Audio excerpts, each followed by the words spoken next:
Hello students, I welcome you all to this beloved channel Beloved Academy। Title और thumbnail से पता चल गया होगा, आज हम डिस्कस करने वाले हैं आपके क्लास 12 साइकोलॉजी का चैप्टर 1। इसका नाम है वेरिएशंस इन साइकोलॉजिकल एट्रीब्यूट्स। उसके कुछ केस स्टडी बेस्ड क्वेश्चन। यहाँ पे मैंने 5 क्वेश्चंस को रखा है जो कि आपके इस चैप्टर में जितने भी कॉन्सेप्ट्स को हमने पढ़ा है और साथ के साथ आपके PYQs में जो फॉर्मेट रहता है उसके बेसिस पे 5 क्वेश्चंस को मैंने यहाँ पे लिया है। और अगर ये वीडियो आपको अच्छा लगता है, आपके कमेंट्स अगर अच्छे आते हैं और अगर आप कहते हो कि आगे भी इस तरीके के वीडियोस बनाना है तो मैं चैप्टर 2, 3 और 4 करके जितने भी हैं उन सब का वीडियो मैं बनाऊंगी केस स्टडी बेस्ड क्वेश्चंस का। ओके। और दूसरी एक और इम्पॉर्टेंट बात कि अगर आपको PDF नोट्स चाहिए, रेगुलर बेसिस पे इम्पॉर्टेंट अपडेट्स वगैरह चाहिए, तब आपको ज्वाइन करना होगा हमारा ऑफिशियल टेलीग्राम चैनल जिसका नाम है बिलव्ड कम्युनिटी, और उसका लिंक आपको डिस्क्रिप्शन में मिल जाएगा। ओके। तो इसका जो फॉर्मेट है वो कैसा है कि सबसे पहले हम देखेंगे कि सिनारियो कैसा है, केस क्या है हमारा, फिर उसके बाद उससे मतलब कैसा क्वेश्चंस फॉर्म हुआ है हम वो देखेंगे, क्वेश्चन, और फिर उसके बाद हम देखेंगे आंसर्स। ओके। तो यहाँ पे सीन क्या है, सिनारियो क्या है, हम एक बार देख लेते हैं।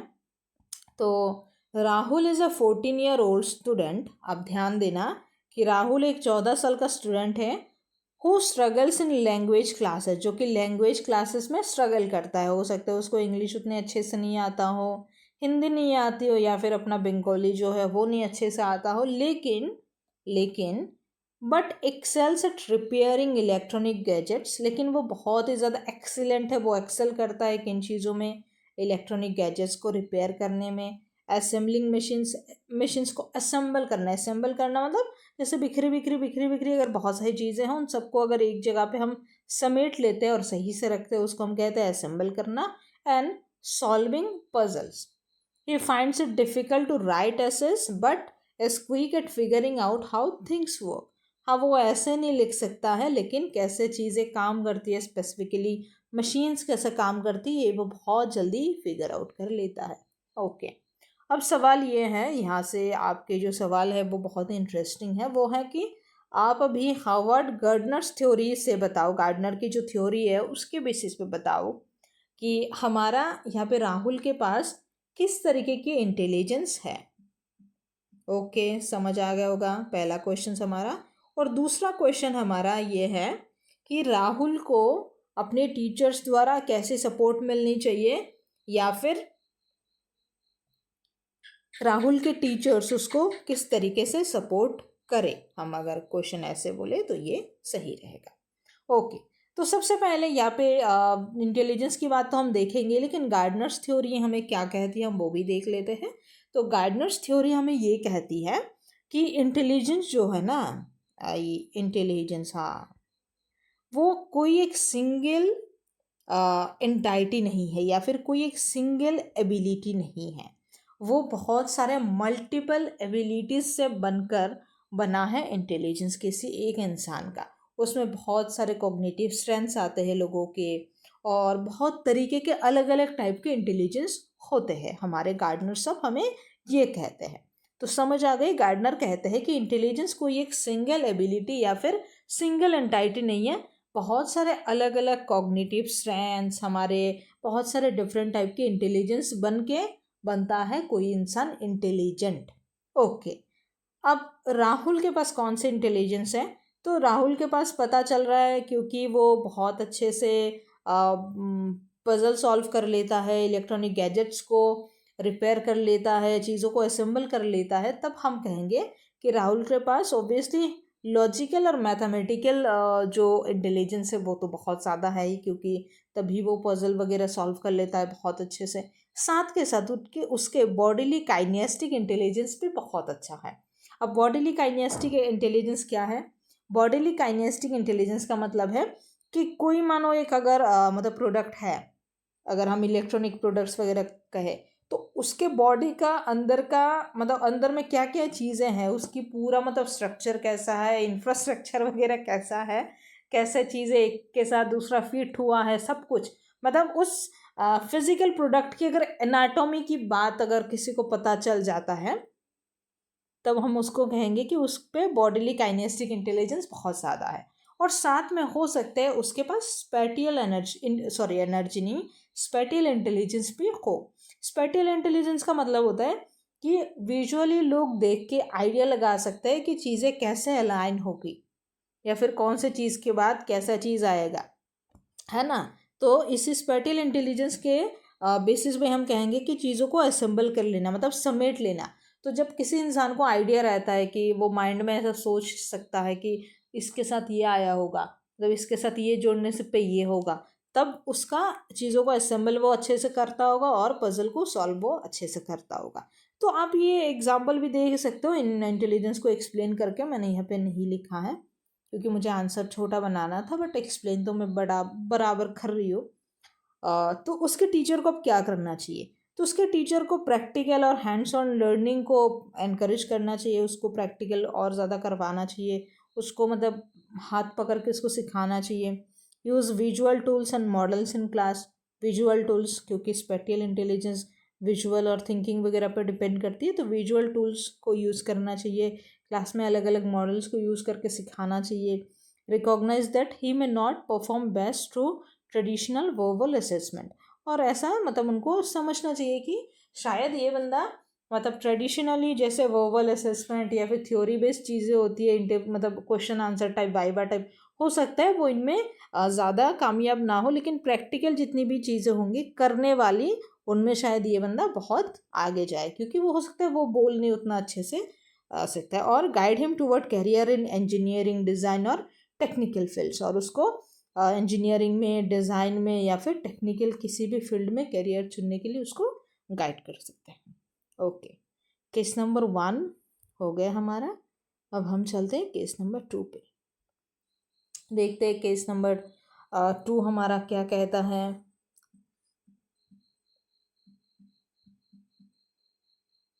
तो केस नंबर 2 हमारा कहता है कि Sneha scored an IQ of 135। भाई साहब बहुत बढ़िया बात है। In a standardized intelligence test. Okay, standardized intelligence test पे स्नेहा ने IQ स्कोर करा 135, इसको ध्यान रखना 135। She finishes academic task much faster than her peers and ask question that show critical and abstract thinking. तो वो अपनी जो पीयर्स है यानी अपने बाकी जो क्लासमेट्स हैं उनसे बहुत फास्ट काम अपना कर लेती हैं, और साथ में वो और क्या करती हैं, उसके जो सवाल होते हैं ना वो देखने से, मतलब देखने से नहीं, सवाल को अब देखोगे कैसे, सुनोगे, सुनने से ऐसा लगता है कि सच में उसमें क्रिटिकल थिंकिंग की बहुत अच्छी पावर है और एब्स्ट्रैक्ट थिंकिंग भी उसमें है। एब्स्ट्रैक्ट मतलब वो चीज़ें होती है जो खुली आंखों से दिखती नहीं है बट हम सोच लेते हैं, जैसे कि एयर, हम जो सांस ले रहे हैं हवा से, तो हवा में दिखाई नहीं दे रही लेकिन हवा के वजह से हम जिंदा हैं, तो वही एब्स्ट्रैक्ट चीज़ है। हर टीचर्स ऑफन से she is far ahead of the curriculum. और उसके टीचर्स कभी ऐसे कहते भी हैं कि जो करिकुलम है क्लास का उससे वो बहुत आगे जा रही है। ओके, तो अब यहाँ पे सवाल हमारा क्या आता है, नीचे से केस स्टडी 3 जो है ना ऐसे ऊपर आ रहा है धीरे धीरे। ओके, तो which category does Sneha fall under in terms of IQ classification. तो IQ क्लासिफिकेशन में कौन से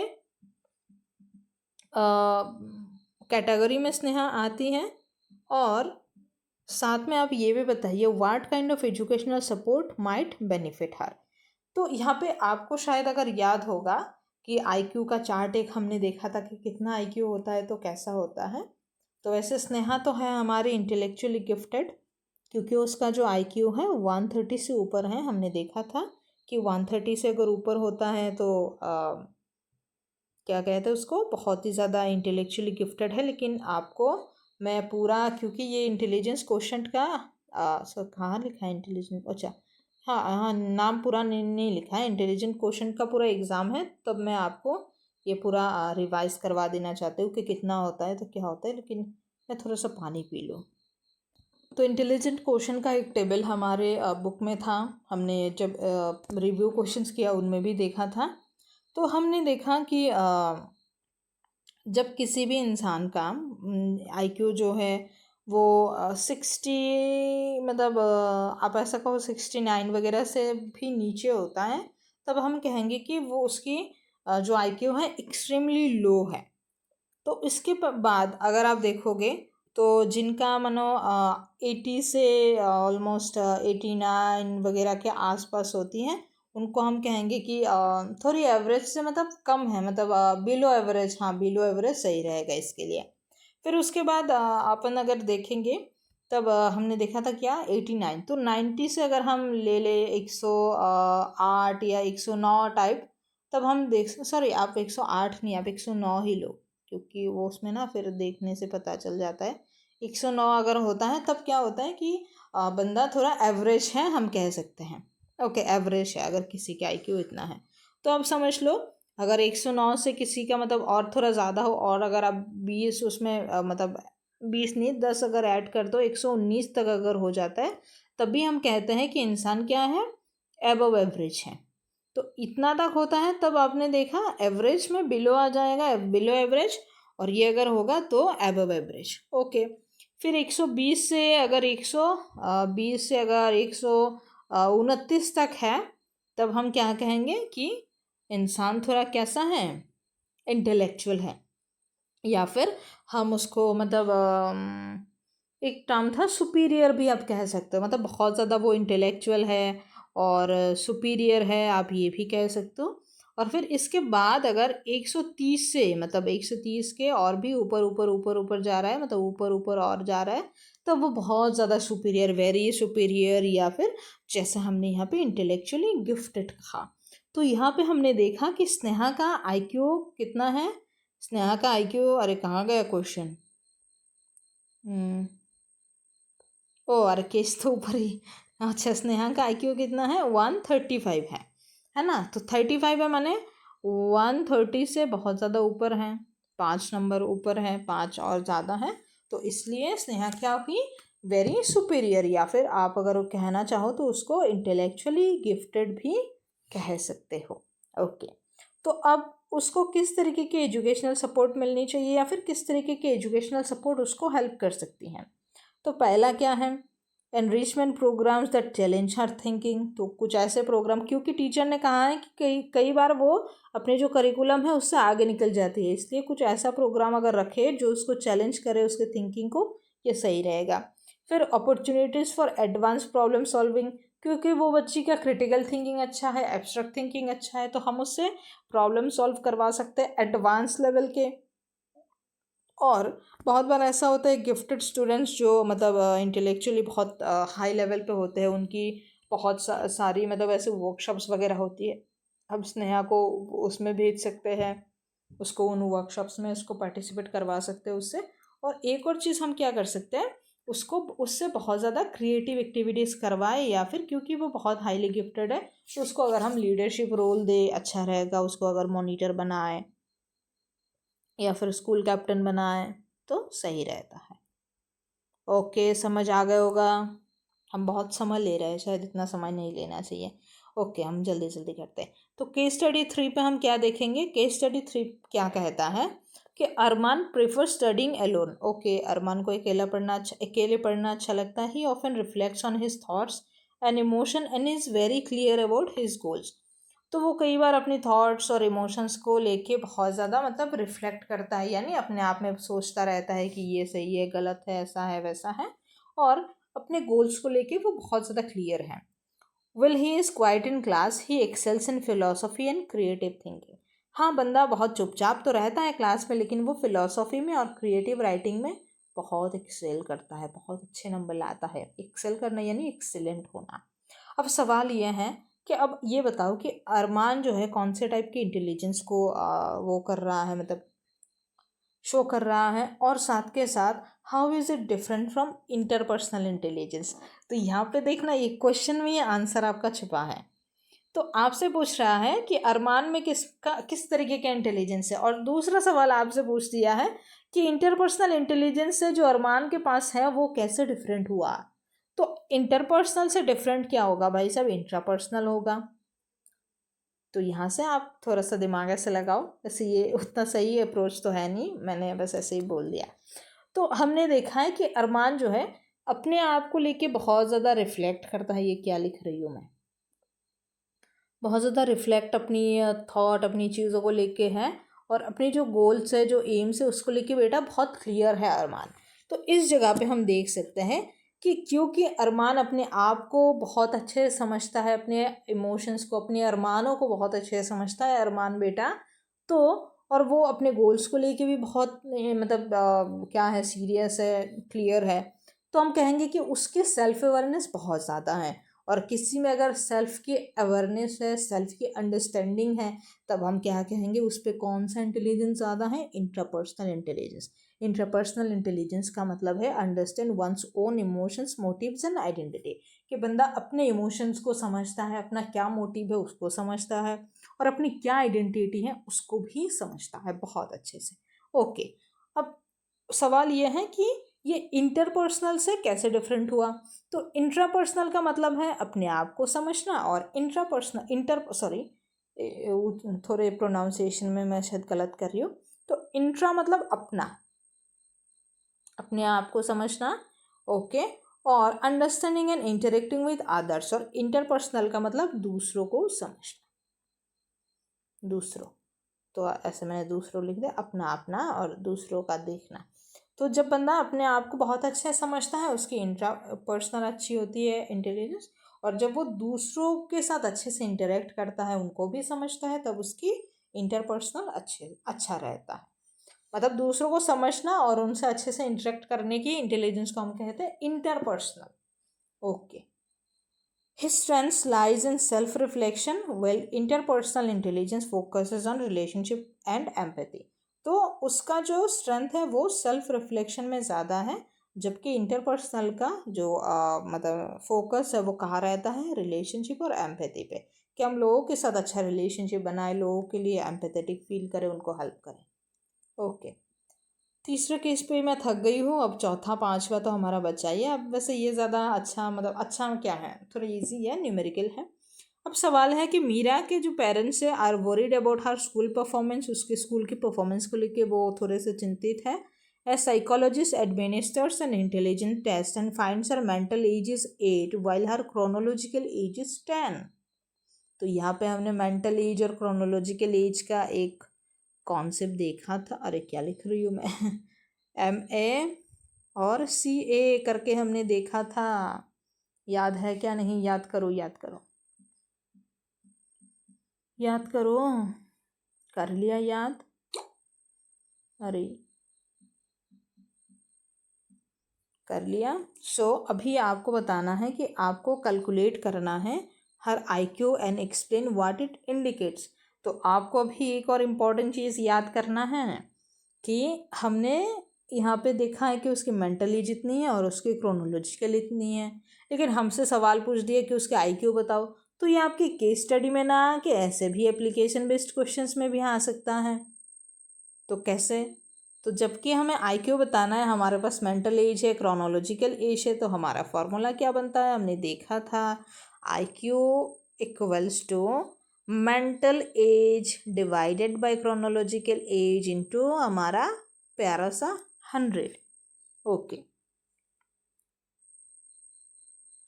तो यहाँ पे उसकी मेंटल एज कितनी है, 8, क्रोनोलॉजिकल एज है 10, और यहाँ पे 100। तो 10 से 100 कट के आ गया 10, और यहाँ पे हम कहाँ लिखे, 8 इंटू 10 माने 80। अब हम बच्चे मैथ्स में उतना अच्छे हैं ही नहीं, हम लिख लिख के ही करते हैं, लेकिन आपका आंसर है 80। IQ स्कोर्स इंडिकेट लो एवरेज इंटेलिजेंस। तो हमने वहाँ पे देखा था ना 65 से शायद 79 तक थोड़ी लो इंटेलिजेंस है, देखा था कि नहीं ऊपर वाले क्वेश्चन में 65 से लेके अगर 79 तक IQ होती है तो वो कैसी होती है, हमारी थोड़ी लो एवरेज, यहाँ पे लिखा है, खैर हमने देखा था बिलो एवरेज। तो बिलो और लो एक ही, मतलब घुमा फिरा की एक ही बात है। ओके, तो उसकी IQ 80 है, यानी वो एवरेज से थोड़ी कम है, वो बिलो एवरेज है। तो इससे हम क्या पता लगा सकते हैं, एंड व्हाट इट इंडिकेट्स। यहाँ पे ये भी सवाल पूछा है पीछे का, ये इसको मत भूलना, कैलकुलेशन करो और इसका मतलब क्या है अब वो भी बताओ यार। तो शी में अभी इसका मतलब है कि उसको शायद रिक्वायर एडिशनल सपोर्ट और रेमीडियल क्लासेस, उसको शायद एडिशनल अलग से सपोर्ट की ज़रूरत है और रेमीडियल क्लासेस यानी अलग से एक्स्ट्रा क्लासेस की भी ज़रूरत है। Benefit from teaching method suited to her pace and learning style, और हो सकता है अगर हम ऐसे मेथड्स को यूज़ करें जो कि उसके पेस यानी उसके स्पीड के साथ सही रहें और उसके लर्निंग स्टाइल के साथ सही रहें, तब शायद उसको बेनिफिट हो। ओके, अब हमारा लास्ट और 5वां क्वेश्चन, इसके बाद थोड़ा ख़त्म है। मैं भी थक रही हूँ क्योंकि देखने पे तो स्लाइड बहुत कम है, इसलिए मुझे लगा कि नहीं चलो ठीक है आज इसको कर लेते हैं। और इसके साथ साथ ना बेटा मैंने MCQ का भी कर रखा है, लेकिन वो स्लाइड मैंने बनाया, मुझे लगा बहुत है MCQ, ज़्यादा बात करना पड़ेगा, थोड़ी एक्सप्लेन ज़्यादा करनी पड़ेगी, तो मैं कर लेती हूँ इसको। बट अभी मुझे पता लग रहा है इसमें भी बहुत ज़्यादा है। देखो सारा ना आपके इंटेलिजेंस पे ज़्यादा बन रहा है, तो अब इंटेलिजेंस और IQ ऐसे ही कॉन्सेप्ट्स हैं इम्पोर्टेंट, इनको ही देखो। पहले मैं थोड़ा पानी पी लेती हूँ। ओके, तो केस नंबर 5 क्या है? Sahil is outgoing, okay, confident and sensitive to the feeling of others. Okay, तो बच्चा आउटगोइंग है, कॉन्फिडेंट भी है, यानी उसमें सारे एक्सट्रोवर्टेड के स्किल आ रहे हैं, और साथ में वो sensitive to feeling of others, मतलब वो दूसरों के फीलिंग को समझता है, यानी उसमें इंटरपर्सनल इंटेलिजेंस भी सही है। तो हम पहले पहले देख रहे हैं वही कॉन्सेप्ट्स यहाँ पे यूज़ हो रहे हैं, मैं ज़्यादा एक्सप्लेन नहीं करूँगी। He is popular among his peers and manage conflicts calmly, बंदा अपने फ्रेंड्स में बहुत पॉपुलर है और कोई भी कन्फ्लिक्ट या फिर कोई भी प्रॉब्लम आती है तो वो उसको कामली हैंडल कर लेता है, यानी उसमें लीडरशिप स्किल भी अच्छी है। ऐसे ही ना एक एक लाइन पढ़ो और इसका क्या मतलब है आप बस निकाल लो, that's all. He may not score highest in academics, but his teachers admire his leadership and group communication skill. तो हो सकता है कि वो एकेडमिक्स में उतना अच्छा स्कोर ना ही करे, लेकिन उसके टीचर्स जो हैं वो उसको बहुत एडमायर करते हैं और उसके कम्युनिकेशन स्किल्स को बहुत ज़्यादा एडमायर करते हैं। ओके, बहुत अच्छी बात है, बहुत सही बात है साहिल बेटा, बहुत बढ़िया है।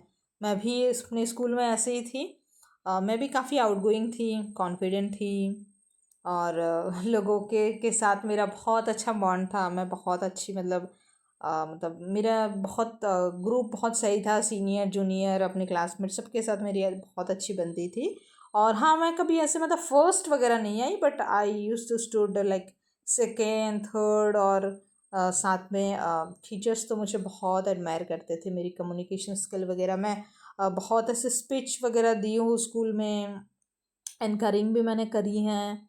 तो मतलब जैसे बहुत बार ऐसे क्या कहते हैं इंस्पेक्शन वाले प्रोग्राम्स पे अगर स्पीच देना होता है तब मेरे को बुलाते थे। एक बार मैं ऐसे डिबेट कंपटीशन में अपने स्कूल को मैंने रिप्रेजेंट भी किया, तब हार गई, तभी मुझे प्राइज़ मिला था, सेकंड प्राइज़ मिला था।